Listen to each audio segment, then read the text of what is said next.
সম্মিলিত ইসলামী ব্যাংক গ্রাহকদের জন্য একটি দারুণ সুখবর।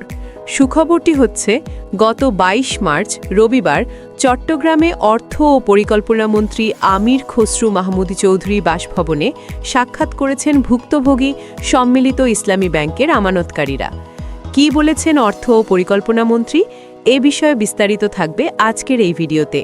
ভিডিওটি শুরু করার আগে ছোট্ট একটি রিকোয়েস্ট, আপনি নতুন হয়ে থাকলে ভিডিওটি লাইক দিয়ে চ্যানেলটি সাবস্ক্রাইব করে পরবর্তী আপডেটের জন্য সাথেই থাকুন।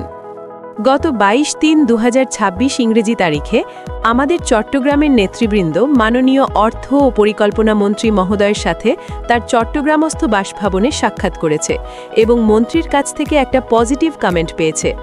মন্ত্রী মহোদয় বলেছেন, আমি গভর্নরকে বলেছি কাজ চলছে, একটু ধৈর্য ধরেন, আপনাদেরও সহযোগিতা করতে হবে। এদিকে ব্যাংক খাত সংস্কারের অংশ হিসেবে দুর্বল শরিয়া ভিত্তিক ৫টি ব্যাংক নিয়ে গঠিত সম্মিলিত ইসলামী ব্যাংকের একীভূতকরণ দ্রুত সম্পন্ন করার উপর জোর দিয়েছেন বাংলাদেশ ব্যাংকের গভর্নর মোস্তাফিজুর রহমান। তিনি বলেন, এই প্রক্রিয়া দ্রুত শেষ করার বিকল্প নেই।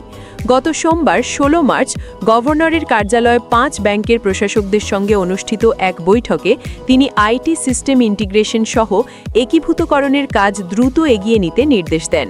বৈঠকে সংশ্লিষ্ট কর্মকর্তারাও উপস্থিত ছিলেন। বৈঠকে গভর্নর জানতে চান, ব্যাংকগুলোর আইটি সমন্বয় প্রক্রিয়ায় বিলম্ব হচ্ছে কেন। জবাবে কর্মকর্তারা জানান, বিভিন্ন ব্যাংকের আলাদা ডেটা একত্রিত করতে সময় লাগছে। এক পর্যায়ে একীভূতকরণ প্রক্রিয়া চলমান থাকবে কিনা এই প্রশ্নের জবাবে গভর্নর স্পষ্ট করে বলেন, এই প্রকল্প থেকে পিছনে ফেরার সুযোগ নেই। তিনি জানান, সরকার ইতিমধ্যে নতুন এই ব্যাংকে ২০,০০০ কোটি টাকা মূলধন সরবরাহ করেছে। পাশাপাশি আমানত বীমা তহবিল থেকে গ্রাহকদের জন্য ১২,০০০ কোটি টাকা বরাদ্দ দেওয়া হয়েছে। তাই দ্রুত পুরো প্রক্রিয়া শেষ করতে হবে। এর আগে ৩ মার্চ একই বিষয়ে প্রশাসকদের সঙ্গে বৈঠক করে দ্রুত ব্যবস্থাপনা পরিচালক এমডি নিয়োগের আশ্বাস দেন গভর্নর। পাশাপাশি প্রশাসকদের নিয়ম অনুযায়ী দায়িত্ব পালন চালিয়ে যেতে নির্দেশ দেওয়া হয়। ঋণ আদায় জোরদার করার ওপরও গুরুত্ব দেন তিনি। যেসব কারখানা এসব ব্যাংকের বিনিয়োগে স্থাপিত হলেও বন্ধ রয়েছে, সেগুলো পুনরায় চালুর উদ্যোগ নেওয়ার কথাও বলেন।